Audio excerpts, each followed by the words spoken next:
Communicating the results of your analysis to your audience is a critical part of HR analytics. If business leaders and decision makers don't understand what you've uncovered, they are unlikely to do something about it. That's why part of the final step is to plot the differences you've found between the groups. Let's look at an example to see why visualization can be so powerful. This code produces a sorted data frame of average calls made by different teams in a call center. Because it's sorted, you can easily tell that teams D and B made more calls than teams A and C, even without a graph or chart. But what happens when you are analyzing many more teams? Here we have 26 teams, and although we can still tell which teams are making the most calls, it is no longer a simple story.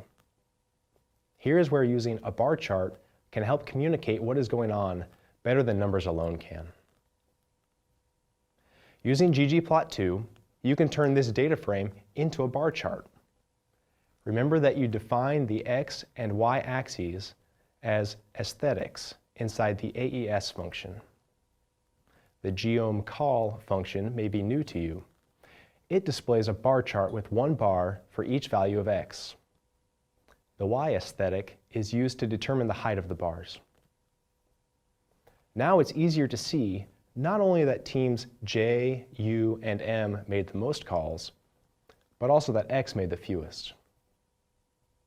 In this course, you'll learn several ways to visualize differences between groups, and we'll focus less on customizing and polishing the plots. You should be aware that it is possible to arrange the bars, add colors, and customize the labels to make your point clear. You can learn more about customizing plots in data visualization courses on DataCamp.